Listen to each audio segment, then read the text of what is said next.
21 de abril de 1927, há 95 anos atrás, o estádio de São Januário era inaugurado através do esforço, da luta e da contribuição financeira de pobres, negros, operários. Obviamente haviam pessoas mais abastardas, mas na sua grande maioria, aqueles que torciam para o Vasco eram da camada mais humilde, que no final do mês pegavam parte do seu salário e entregavam na secretaria do clube para transformar o Vasco no gigante que ele é hoje. Sim, o Vasco continua sendo gigante, porque um clube que tem a história do Vasco continua sendo gigante. Não confunda o gigantismo do Vasco com o futebol pequeno que o Vasco tem praticado nesses últimos tempos. Porque o Vasco não é um clube de futebol. O Vasco é uma instituição de 124 anos, que tem relevantes serviços prestados à sociedade brasileira, lutando não somente contra o racismo, mas contra o preconceito com pobres, negros, operários, pessoas de identidade sexual diferente. Além disso, esses mesmos humildes vascaínos se mobilizaram a ponto de doarem 2 aviões para a Força Aérea Brasileira para lutar contra o nazismo na Segunda Guerra Mundial. E com o dinheiro que sobrou da compra desses aviões, adquiriu o terreno que hoje é a sede da Lagoa. Pois bem, no próximo dia 30 de abril, daqui a exatamente 9 dias, estará ocorrendo a primeira AGE. Mais um golpe que a gestão de Jorge Salgado e Carlos Osório tentarão emplacar sobre esse clube que tem um legado de 124 anos de idade. Sim, o Vasco não é um clube de futebol. O Vasco é um clube que tem uma história, que tem um legado. E eles, nessa primeira AGE, eles vão tentar aprovar uma mudança estatutária que numa segunda AGE estará abrindo a porta para a venda do clube através da criação da SAF. E eu pergunto, qual é o preço de um legado de 124 anos? 700 milhões de reais? Mas antes de responder essa pergunta, é preciso fazer uma pergunta antes. Legado se vende? Não, legado não se vende. Por isso, sócio estatutário, torcedores vascaínos, caiam em si. Pensem na grandeza desse clube. Pensem no esforço e na luta de pessoas que há mais de 100 anos atrás se doaram, suaram para fazer desse clube o gigante que ele é hoje. E hoje estão tentando vender o clube por um prato de lentilhas. Colocar o clube nas mãos de donos que não são os seus sócios e os seus torcedores. Colocar nas mãos de uma empresa cujo um dos seus sócios é um ex-traficante de drogas condenado a 26 anos de prisão nos Estados Unidos e que apenas há 3 anos saiu em liberdade condicional. Pensem nisso. Na sequência, eu vou deixar um vídeo de uma importância muito grande para todos aqueles que aprenderam a amar o Clube de Regatas Vasco da Gama. E logo depois desse vídeo, estarei colocando também um vídeo de um grande vascaíno, Dr. Walter Brito, que no seu programa no YouTube, chamado Pega na Geral, fez uma abordagem muito interessante e que vale a pena você, sócio estatutário e torcedor vascaíno, prestar muita atenção e, no final, tirar as suas próprias conclusões. E depois que você ver esse vídeo, se você gostou, deixe seu like.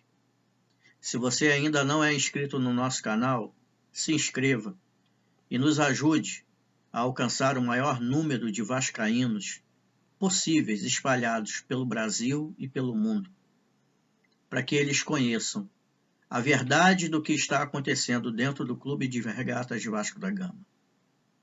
Eu agradeço a sua atenção e reforço aqui o convite para que você engrosse a fileira da resistência, dizendo SAF não, Vasco sim. Saudações vascaínas. Fique aí com o vídeo. No início, era apenas um remo. Depois vieram ginástica, tiro, natação, atletismo, esgrima, polo aquático e luta greco-romana. Apenas em 1915, o então tricampeão de remo criou a sua seção de futebol.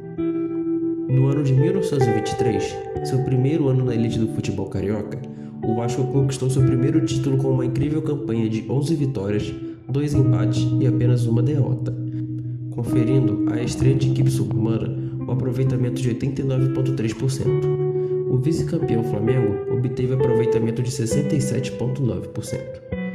A explicação para o sucesso do time apelidado de Camisas Negras estava nos negros, mulatos e brancos, pobres e bons de bola, que o Vasco havia recrutado nos campos de subúrbio. Em 1924, o Vasco já era o inimigo número 1 dos adversários, um rival a ser batido de qualquer maneira. Mas o que mais desagradava os adversários não era o bom futebol dos Camisas Negras, era a origem dos jogadores. Depois de esgotada todas as possibilidades de retirar o Vasco da disputa do Campeonato Carioca de 1924, os adversários abandonaram a Liga Metropolitana de Desportos Terrestres, LMDT, a então organizadora do campeonato, e criaram a Associação Metropolitana de Esportes Atléticos e recusaram a inscrição do Vasco, argumentando que a equipe era formada por atletas de profissão duvidosa e que o clube não contava com estádio em boas condições. Nesse contexto, a AME solicitou ao Vasco que excluísse 12 de seus jogadores da competição que, não por coincidência, eram todos negros e operários. Pioneiro Vasco, que em 1904 havia eleito Cândido José de Araújo, o Candinho, como primeiro presidente não branco da história dos clubes esportivos do Brasil, prontamente recusou a proposta da AMEA, e através de uma carta histórica de José Augusto Prestes, então presidente cosmontino, o Vasco mostrou sua total indignação à discriminação racial. Estamos certos de que Vossa Excelência será o primeiro a reconhecer que seria um ato pouco digno de sua parte sacrificar, ao desejo de filiar-se à AMEA, alguns dos que lutaram para que tivéssemos, entre outras vitórias, a do Campeonato de Futebol da cidade do Rio de Janeiro de 1923. Nestes termos, sentimos ter de comunicar a Vossa Excelência que desistimos de fazer parte da AMEA. A Lei Áurea havia sido sancionada pela princesa Dona Isabel apenas 36 anos antes, em 1888. No ano seguinte, o ingresso do Vasco na AMEA foi aprovado em tempo para o campeonato de 1925, com os mesmos direitos que os clubes fundadores. Porém, mantinha-se a condição de ter um estádio em boas condições, algo distante para o pobre clube suburbano. O Vasco buscou o apoio de sua gente. Em 1925, o Vasco iniciou com sua torcida uma grande campanha de arrecadação de fundos. O goleiro Nelson da Conceição, campeão carioca em 1923 pelo Vasco e primeiro goleiro negro da seleção brasileira, doou R$290 mil para a compra do terreno onde seria erguido o estádio São Januário, figurando na lista dos 200 maiores doadores. Antes de São Januário, o Vasco jogava nos campos de Fluminense e Flamengo, e Nelson era ininterruptamente ofendido com xingamentos racistas pelos associados dos clubes rivais, que se postavam atrás do gol. Atiravam pedras, inclusive. Em 1927, era inaugurado o Estádio Vasco da Gama, o maior estádio das Américas até então, e, até hoje, o maior estádio privado do Rio de Janeiro.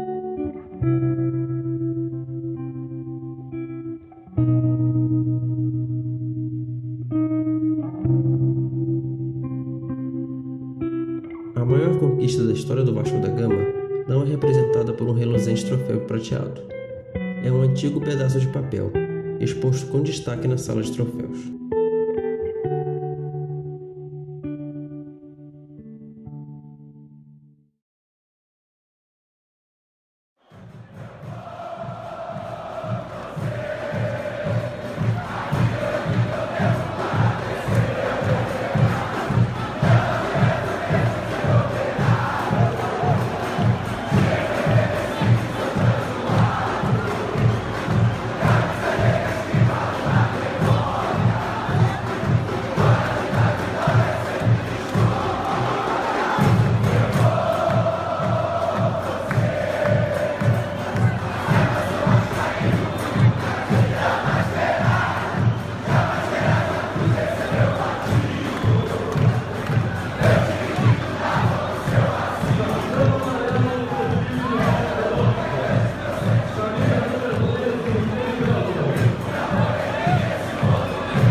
Entender o seguinte, que a torcida do Vasco ainda não está entendendo, né?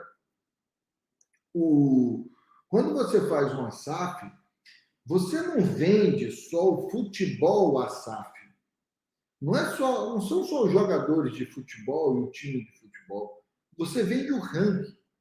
O ranking é a história. Ou seja, você está vendendo para 777 Partners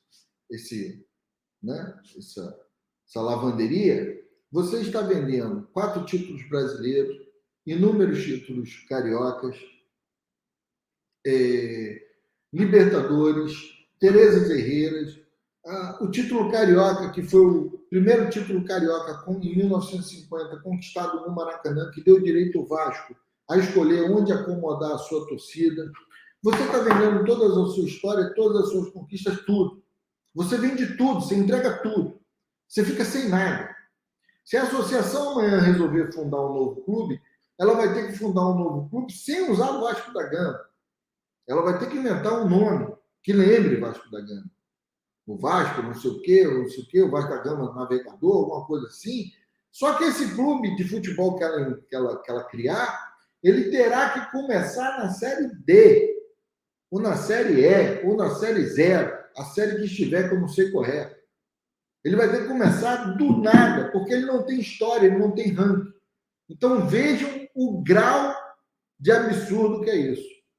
700 milhões, você está vendendo toda a sua história esportiva referente ao futebol.